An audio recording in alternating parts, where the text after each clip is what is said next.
Okay, so what we're going to do today is start talking about reactive programming principles and reactive programming.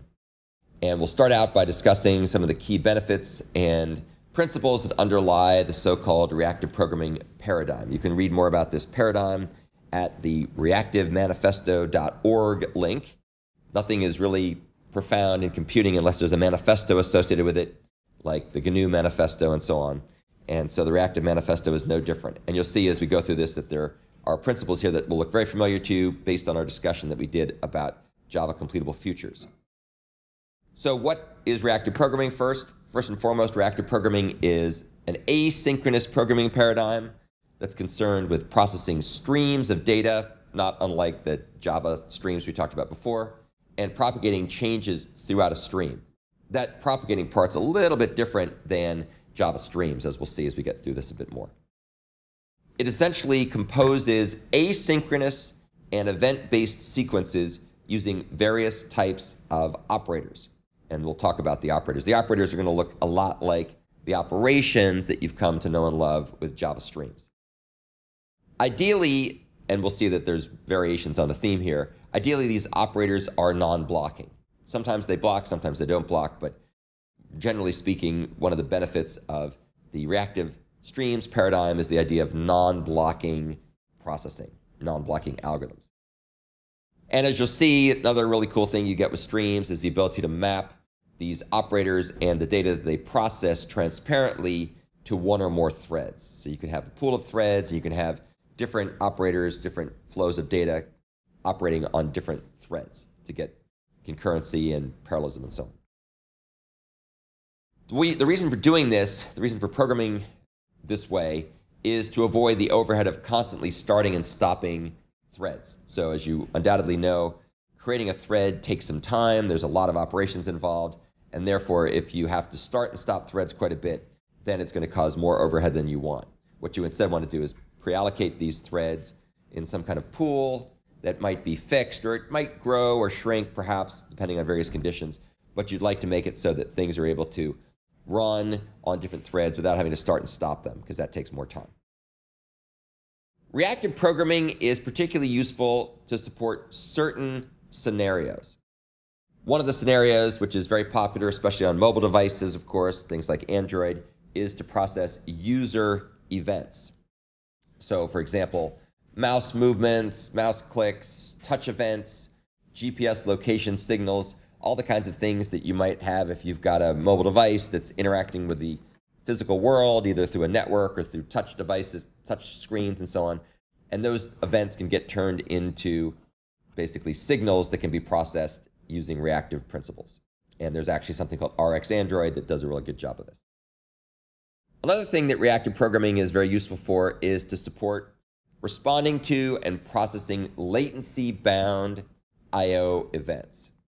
For example, handling asynchronous network I/O in a pub/sub environment. You might have, say, a tweet server or tweet service that's emitting tweets, and you might want to take those tweets, which of course are an event stream of asynchronous events that are coming from people who are tweeting, and you might want to process that through some kind of pipeline where you might filter for certain tweets on certain topics, like maybe Major League Baseball, World Series, or something like that.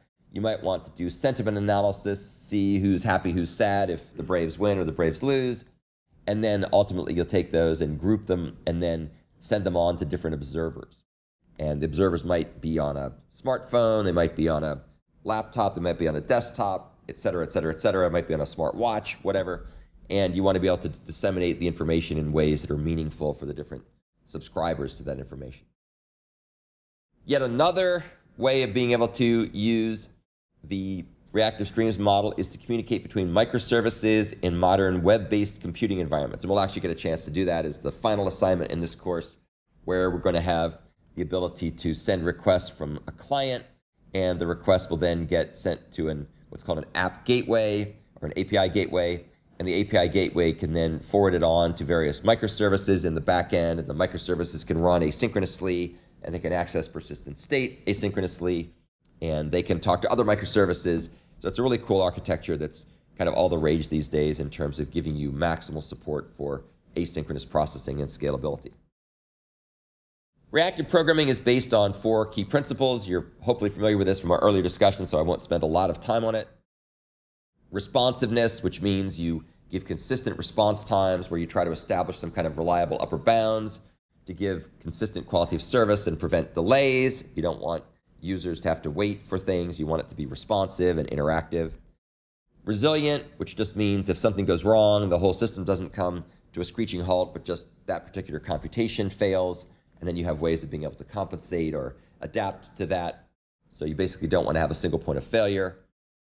Another key theme is elastic. You want the system to be responsive even as the workload goes up or down, especially goes up.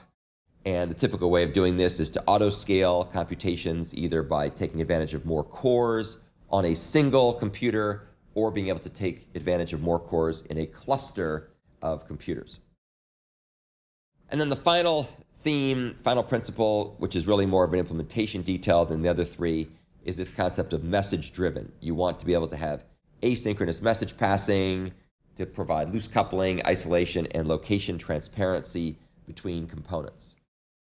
And what's interesting about this is that the reactive streams frameworks we're going to be talking about, in particular Project Reactor, as you can see here, intentionally implement these reactive programming principles as first-class entities.